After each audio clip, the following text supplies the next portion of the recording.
Hey guys, Nathan here, and what you're about to watch is a clip from my most recent and first live stream that I did yesterday. So if you enjoy what you're watching, don't forget to like the video and also subscribe and click the notification button, because then you will be notified anytime that I go live and anytime that I upload a video, so you don't miss out on the next live stream. But yeah, without any further ado, let's get into today's video. It's this one. We've got to do the FFP chat because that's been rumbling on social media lately, because obviously when Newcastle were bought out by the Saudis, the fans were celebrating, not only because we'd gotten rid of Mike Ashley, who'd spent no money for the last 20 fucking years, but also for the promised land, you know. Here's what happened to Chelsea, here's what happened to Man City, the oil money's here, boys, we're going to be getting Mbappe. Fast forward 2 years later, and our CEO does an interview saying, well, we are going to have to sell now if we want to buy a Solanke. Let's first, I'll pause it there. So he obviously says, it's going to be like what happened to Chelsea, what happened to City. Aren't you one of the people that's very, very, very against all of that? Very against oil money, very against, foreign investment, very against it, and saying that everything City does is boring and it's tainted.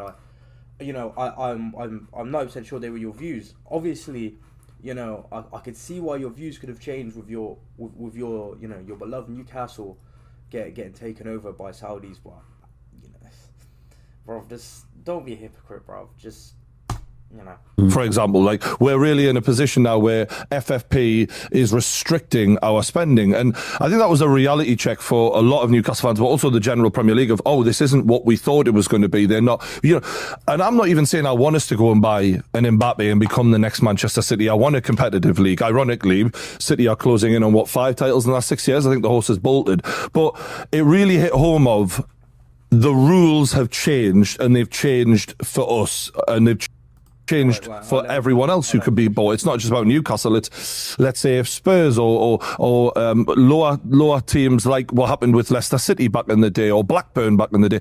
All that football is about is, if you haven't got the big club status, you're hoping for a new owner to come and change your fortunes. And now what we're saying is, that ain't going to work anymore. And it's clear as day, because Newcastle have now at a situation where we can't just do that. We've got a handful of really good players. Well, okay. Let's look at it this way. Yeah, let's look at it this way. And we'll get some stats to back this up. Actually, we'll have a little look at this. Yeah. So let's get.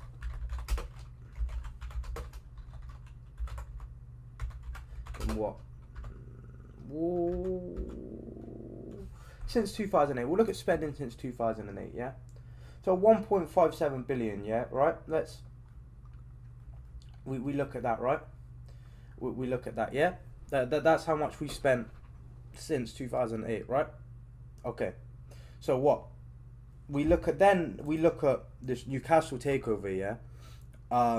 And the players they've bought, the money they've spent a lot of money. Gordon, Bruno, Isaac, Trips was a free, wasn't he? Botman, Tino Livramento, Dan Burn, obviously Joe Linton, and that was obviously before the takeover, yeah. But they haven't earned any money in that time as well.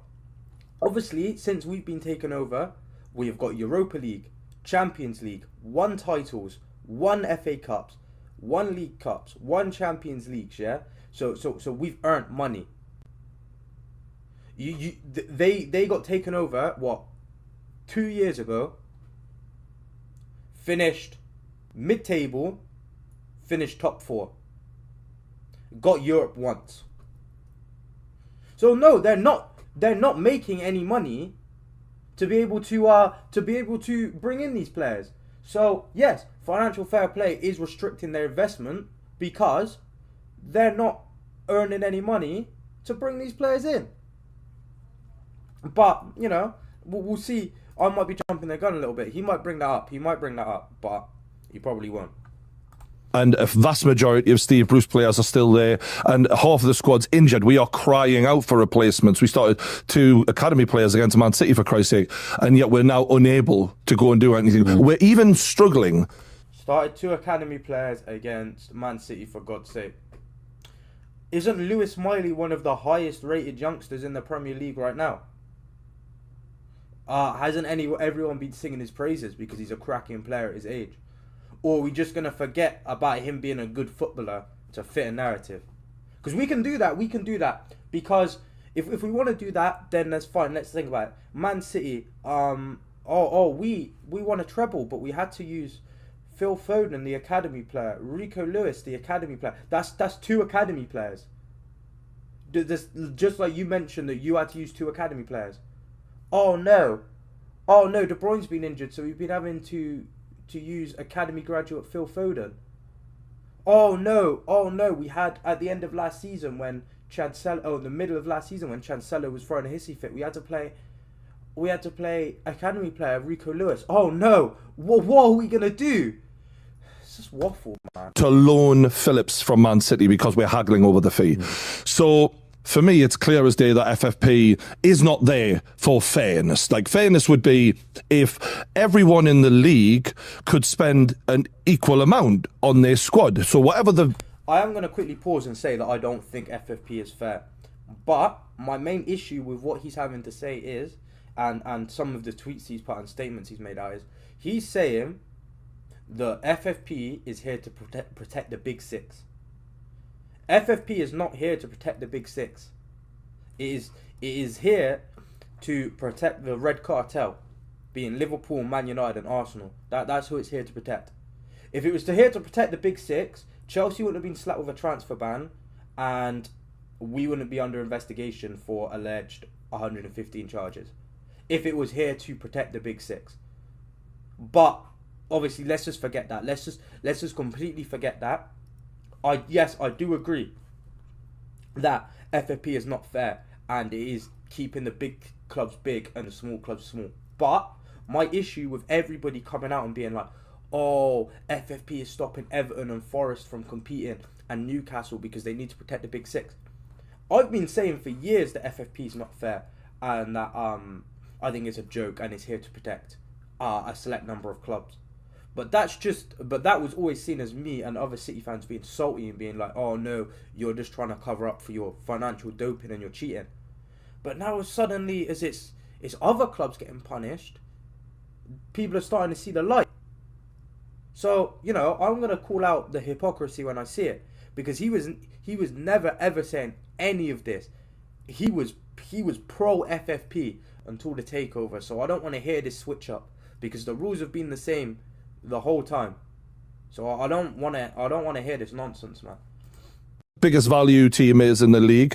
Well, you spent X amount of money. Well, everyone can spend that then. And if people can't do that, then that's fair enough. But that should be the rules. We should all be allowed to spend the same amount of money if we want, and we can't. So, what do we make of the situation, lads? I think it's an interesting state of affairs when you look at it and you see that smaller clubs in the Premier League are being punished more than the bigger clubs. So you look at the way that Man City can still spend as opposed to the way that Newcastle can spend, and it's still unfair even when you look at it from that perspective. Just to be clear, can we explain why that is? Just because some people might not understand. Wait, one moment. Did he just say what I thought he said? Are being punished more than the bigger clubs. So you look at the way that Man City can still spend as opposed to the way that Newcastle can spend, and it's still unfair. So he's saying that it's unfair that as of right now, because he says Man City can still spend, still meaning right now, yeah? Not in the past when we first got taken over, still means right now. He is saying that it's unfair that Man City that have made, 300 mil from prize money for winning the treble, it's unfair that we're allowed to spend that money, but Newcastle aren't allowed to spend the money that they haven't earned and that's being invested. Which I'm not saying they shouldn't be allowed to spend that money. But what I'm saying is, he's compared prize money to investment money. And if let's rewind to a few years back, 2017 maybe, or even way before that. Let's go to 2013, 2014, yeah, when City have only won 1 league title, 2 league title, yeah. If I was to compare us spending money to United spending money people would rightly point out that there's a difference between money earned and money invested. So why is that view suddenly changed now when it's Newcastle and not Man City? Like, let's think about this. Fair, even when you look at it from that perspective. Just to be clear, can we explain why that is? Just because some people might not understand. The rule is you can, I think, lose about £105 million as a club over the last 3 years. You know, and that's the rules. But it's all dependent on the money that is brought in from sponsorships, from the fans, from player sales and stuff like that. And if you can't prove that your club and not an owner pumping money into the club did that, then you're not able to then carry on, even though this has been going on for decades. I think you've almost got to think of it on. Okay. So he said that, yeah. So he said that it's been going on for decades, yeah. Saying that we haven't had to prove where our money's coming from, right? If that's the case, why are we allegedly guilty of faking sponsorships? Because he just said you have to prove that your money's coming from the fans, player sales, we'll add prize money in there as well, and sponsorships. Yeah, that's what he said. Man City are under investigation for faking sponsorships, allegedly. So haven't you just answered your own question there? Or am I missing the point? Please tell me if I'm missing the point and I'm just here with an agenda. But I'm struggling to see where he's coming from. On both sides, like, do you want to have clubs that go out of business because they're run in a mismanaged and poor way? And that's the reason why FFP was brought in. Like, you look at the state of Reading at the moment, they're a football club that are in real trouble, a former Premier League team now that are right, you know, in the Championship and struggling. And you don't want that to happen again. So you can understand why FFP was brought in, because you want to protect clubs so that they're not ripped away from fans. We don't have another Bury situation in other football clubs, right? But then you can understand it from a Newcastle fan perspective, and you go, right, Man City and Chelsea have had these illustrious, you know, phoenix rises from nothing, and that they've bought all of these amazing players and been able to basically build clubs from scratch. That's never going to happen again. Well, no, because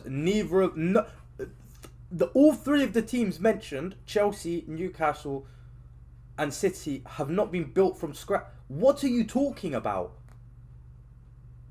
Newcastle, Man City and Chelsea were not slumming it in League 2 when they were bought. Not even League 2. They were not slumming it non-league. Sunday League, they were not slumming it when they were bought. We're not talking as if, I don't know, a club like MK Dons or AFC Wimbledon, yeah? Teams that obviously had to come from nothing due to the circumstances around that, yeah. We're not talking about a club like that just spending bare money to run to. Now, better example, we're not talking about Wrexham, yeah, where they were non-league, but they just got bare money to sign League 1 level players to get into the Football League. We're not talking about that. We're talking about three Premier League clubs, three clubs that were already in the top flight. They were not built from nothing. What are you talking about? That will never happen again because of the way that the football rule set is being brought in now. But with Chelsea, for example, they had money pumped into them.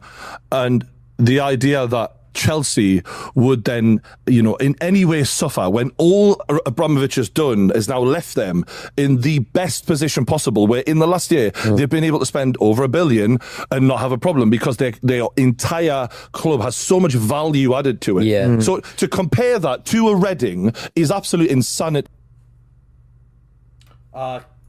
Roman got banned from the country because he couldn't prove where his money was coming from. So the government didn't even allow him in the country.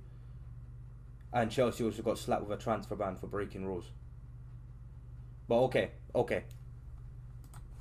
It's like it's a blanket rule that serves the powerful only to stop another Blackburn, another Leicester, another Man City, another Chelsea, all of these clubs that have happened. The caveat that I will say back to that though is that well, it's not stopping another Leicester though, is it? Because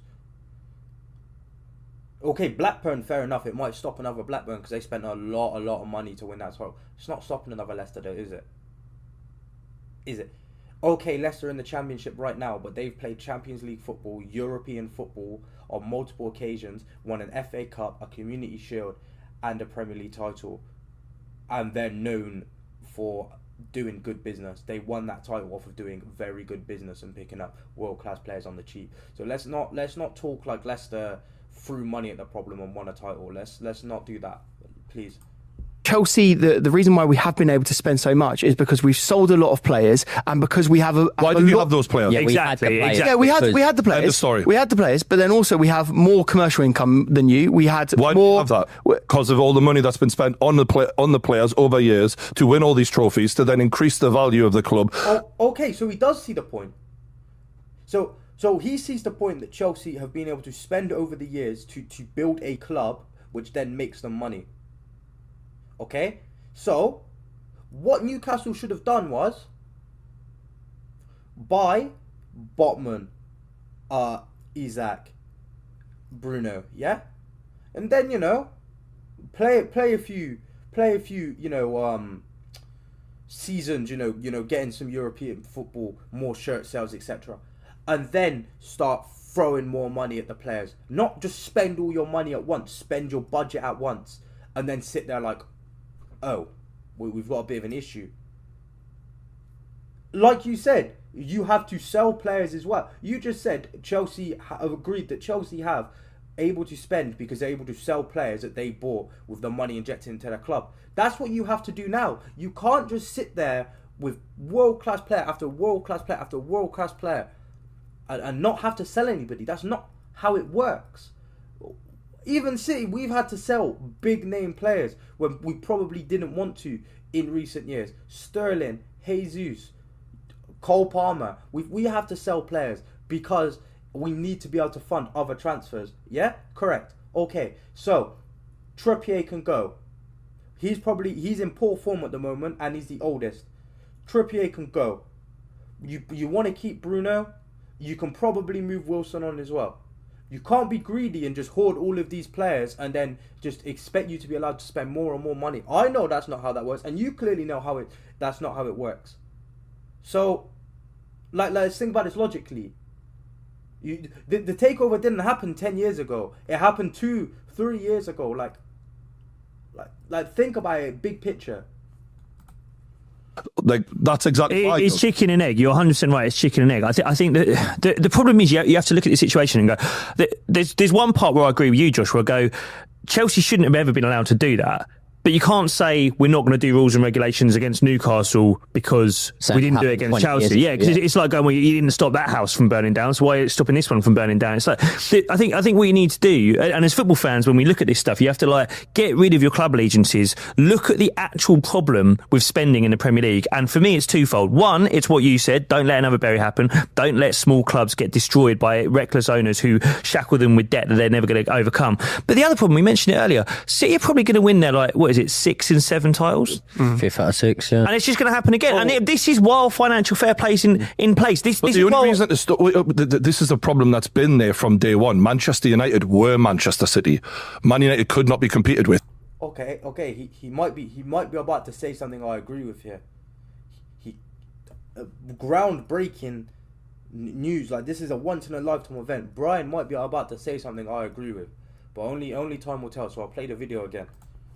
Until clubs had money pumped into them. This is not a new problem. We're just having the same problem 20 years later. But we haven't tackled it. This is the problem. And whatever they're doing and whatever's happening at the moment, it's not working. Because it's like, as a Newcastle fan, you're sat there going, fuck me, I'm having to watch Sean Longstaff run around on a pitch because we can't even loan Calvin Phillips. It's like, yeah, but none of us as neutrals are going, someone needs to fucking slow Newcastle down. None of us care about that. I think there's a lot of people who are fearful of what Newcastle could become if it was completely no rules. And I'm not... If it was Manchester City buying Robinho all over again. I'm not suggesting that we do that, but when Manchester City are in 5 titles out of 6 years, and the one title they lost where they were 2 points behind or whatever, that is not a competitive league. The idea that I don't remember us being 2 points behind Liverpool when we lost the title.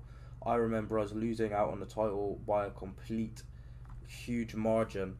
And I remember you also on the kickoff with Lawrence making a big deal about how well Klopp did, having that big of a point gap and running away with the league that well against Pep Guardiola's unlimited money Man City side. But again, if you want to rewrite history to fit your narrative, we can, Brian. We 100% can. Because I can rewrite history too. Okay? I can sit here now and say Sheikh Mansour is a local Manchester lad that made it big and wanted to invest in his local team. I can happily sit there and make up lies like that if you want to lie as well. Newcastle, like unfortunately, the system that we have, because of the way it's been, is the only way to kill off some of the other sharks is to introduce more sharks and just let it go that way, because the horse is bolted. The idea of putting rules and regulations in at this point, when we've got a one-team league, which I mean, is competitive to a degree, but the inevitability of City winning titles is a joke. So it sounds like we've almost got to propose your proposal, which is almost like, right, if you've got these oil state-run clubs that have run away with things and no one can catch them, too late. The best thing to do is to just let other oil state run clubs run with them and catch them. No, that I will definitely put my own words on this. So I think that there needs to still be rules and regulations, but to come to a point where Newcastle have spent 400, like people are saying, some of the stupid arguments I've been getting online of, you spend 400 million. Yes, we spent 400 million after spending nothing for decades. So we still have a squad that was battling relegation. So you spent 400 million in 3 years since getting taken over, yeah? And Man City have spent 1.5 billion since getting taken over. Okay, buddy. Okay. Relegation that is like 75% of our squad. So you put rules and regulations on us so that we can't even buy a Solanke or a Phillips, or do you know, like reasonable signings? I mean, that you should be able to make. You could buy those players if you sold some of your higher performing. Thank you. So this is the insanity of it, is we've only just started growing as a club and we're already being told, and this is the beauty of how you know it's to protect the big clubs. What you've just said, sell Isak, sell Bruno Guimaraes. Who do we sell them to? The big clubs. Yeah. So it keeps them strong. Thank you very much. That's... Oh, yeah, nah, man. Like, I remember when we had to sell Jesus, Sterling and Cole Palmer to, the big clubs. Oh, man. Okay, bro, if you want good players, yeah, if you want to have good players at your squad, at your club, yeah, and then you want to be able to make a profit on these players, or have to move these players on to replace them, then they're gonna have to go to big clubs. If they're good at football, they're not going to go to a bad club, are they? And bear in mind, you don't just have to sell to English clubs. Spurs have quality players in their club, but Levy doesn't sell to English clubs anymore, does he? And they were still able to make however much money off Kane. I'm sure Real Madrid would happily take Isak. You know what I mean? Like, there are other clubs outside of England that have money. So let's not just talk about the fact that you have to sell to a top 6 club, because you don't have to. You don't. That's the problem with it. Newcastle should not be in a position where we have to sell to who would buy them? Manchester City and all of these huge clubs in the world. So sell them abroad. Okay, Saudi might take them, but obviously we can't talk about you selling to Saudi, because, you know, that's a bit, you won't want to talk about how you're potentially breaking the rules, because obviously you're all about morals in football, aren't you, Brian? Come on, Barcelona, Real Madrid can't buy. They can't. No. But let's have a counter to this though. All the big clubs are selling clubs now. Man City have just sold their best up and coming prospect in Cole Palmer. That is not the same thing. That is one tiny little speck in a galaxy of stars that they have. So much so that no one's even pointing the finger at Pep Guardiola, because he was some little kid out of an academy. What you're talking about is selling our best Isak or best midfielder in Guimaraes. It's absolutely outrageous that is being put to us as a reasonable thing, when we have owners who could fund Newcastle for the next 1,000 years, and we're talking about whether or not we could one day go out of business. Don't make me laugh. Whether this was your expectation or not, I think it was the expectation of many that Newcastle were going to become the Man City on steroids. They were going to become do you think that's not that you would expect it, but a lot of people did, because we looked at the wealth charts. We looked at the wealth charts, and it was what your owners were 3 times wealthier than Man City's or something like that, right? Do you think that ship has now sailed? Do you think Absolutely, we're looking at this and going, oh, no, actually, it's just going to be the way that, say, for example, when we look, sometimes we're surprised when we look at the wealth of owners, we go, oh, Villa's owners have got a lot of money. Do you really think Manchester City have got 17 million followers on Twitter and they're that big? Of course not, man. Everything about that club has been inflated from day one, and they've cheated the system fantastically well. Okay, so he is about to mention that we've cheated the system and we've cheated. Okay, I knew we'd get here. So let's see if they mention Almiron, because I've just seen that Almiron and is going to Saudi, and you know, if that's for over 50 million, then that's not. And their lawyers are so good that we'll probably never get these 150 charged. And this isn't about me hating Man City. It's about fairness. Fair play is not what we fucking got here. And I don't know if there's an easy one-size-fits-all answer to it. But the first thing I thought of was, whatever the roundabout club value that people have spent on their players, Manchester United have spent $1 billion, City have spent $1 billion. Let's look at how much Liverpool have spent. Whatever the cap is of playout value in a squad, City, Chelsea are on $1 billion. That should be the limit that anyone can spend, so that we all have a level playing field, that no one can go beyond whatever that is, and you adjust it to inflation. So therefore, we're all the same. Can I ask a question as someone who's not good with numbers?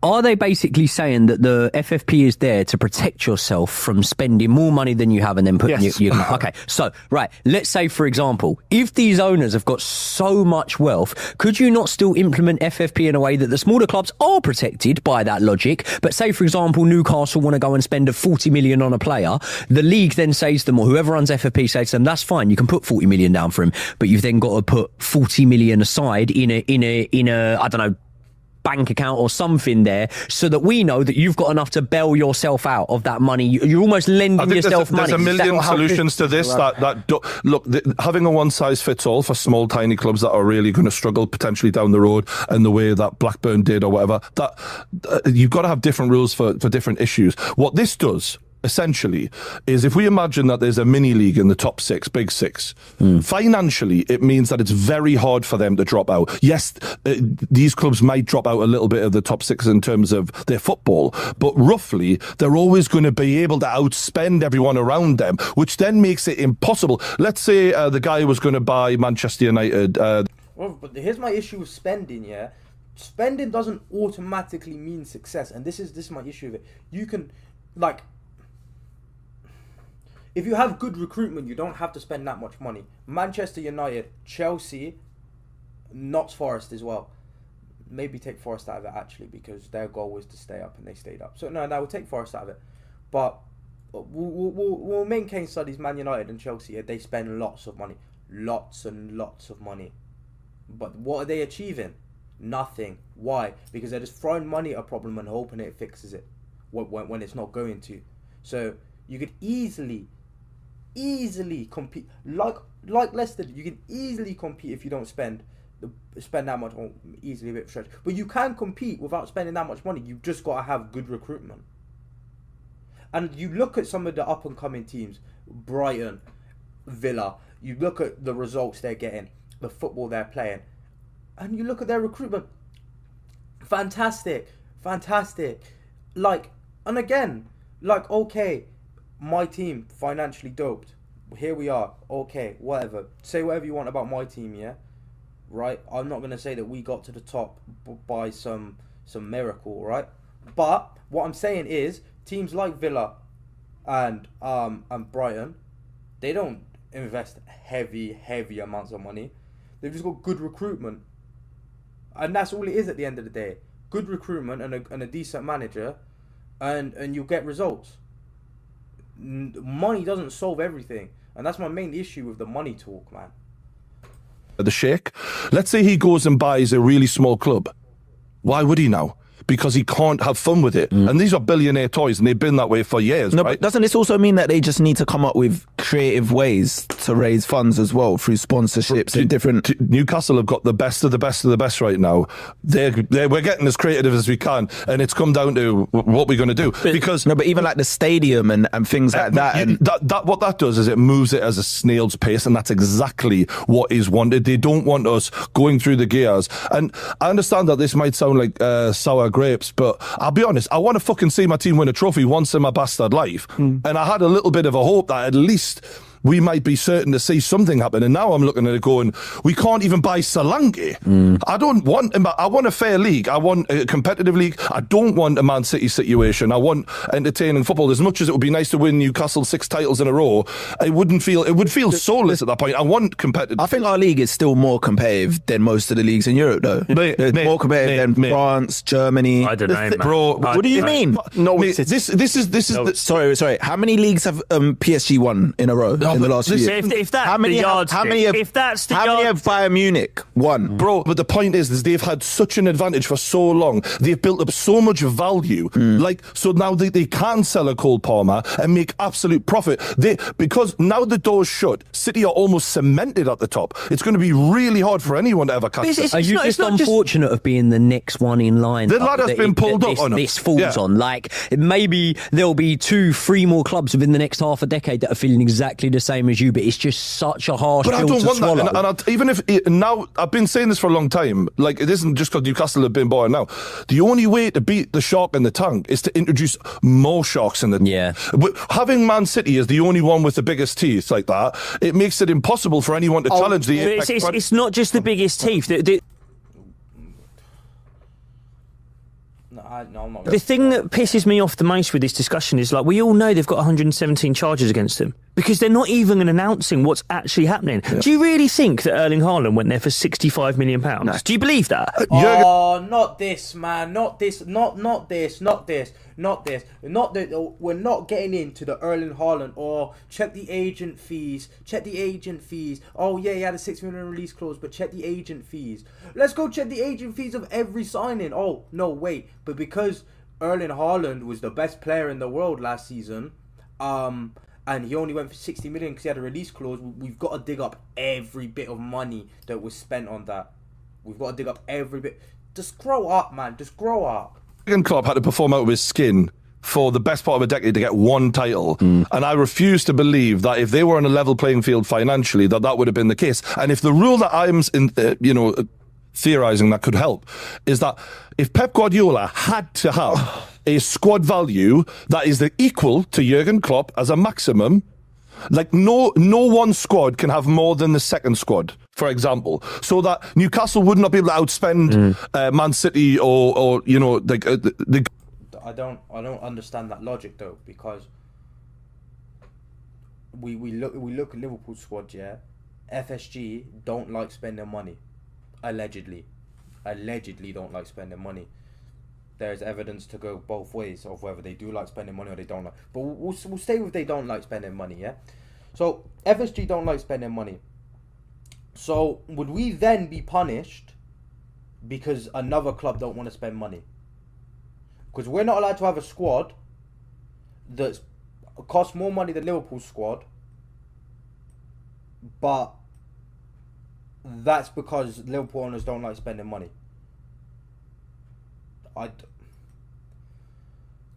So if City, for example, just stop spending money, right?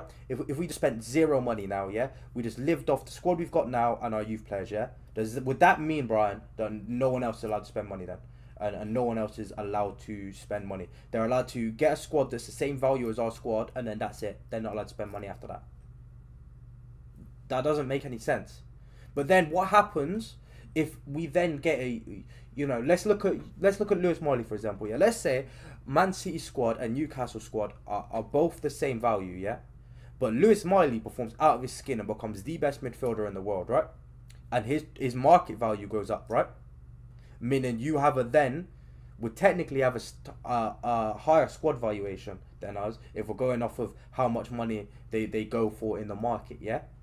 Would you then have to sell him? Or if we just sold all of our assets now, sold every player we ever bought, yeah, and we just played an academy team, would that mean every other club has to then go and do that?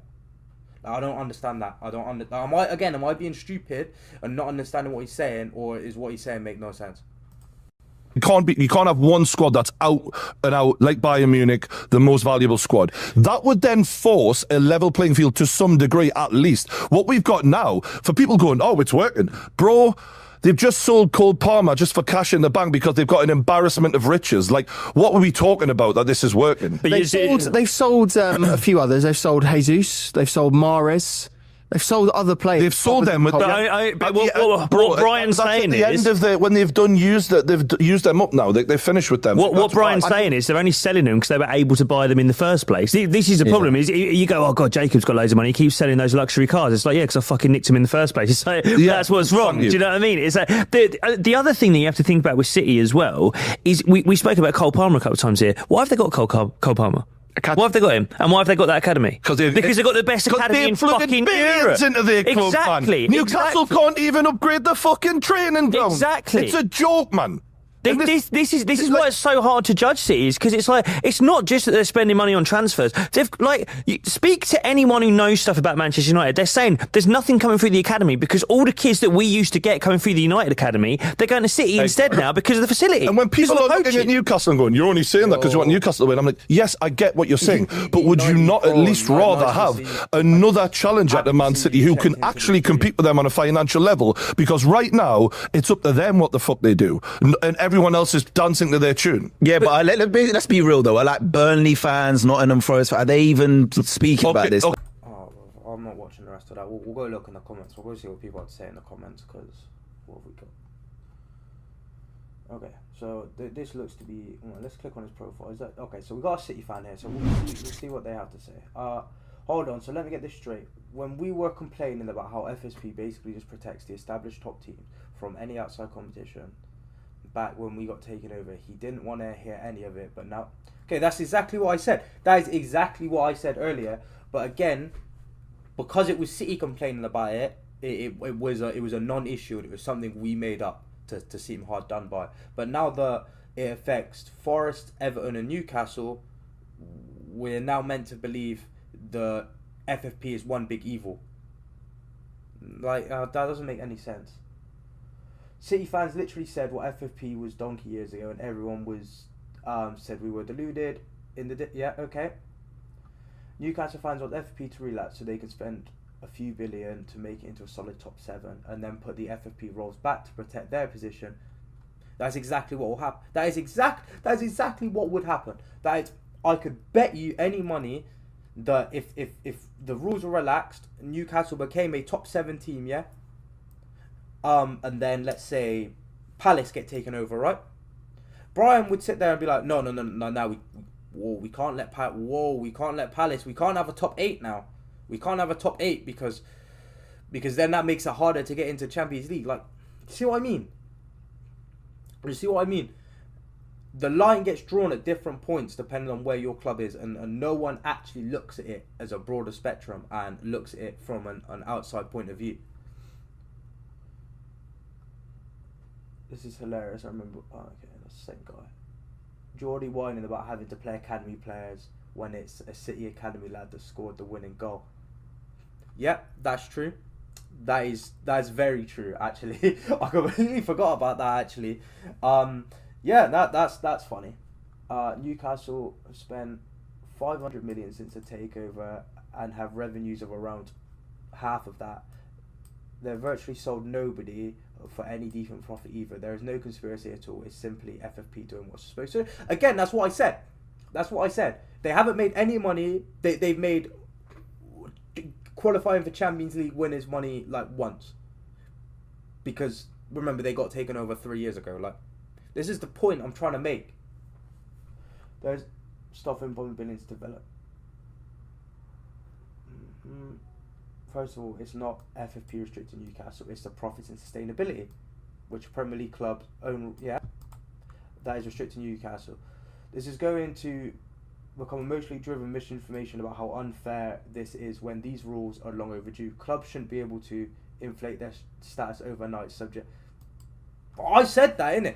Like, okay, what we got taken over in 2008, yeah. We didn't win a trophy until 2011 with an FA Cup, right? If I am correct in saying, I should be correct in saying, because I remember watching that final.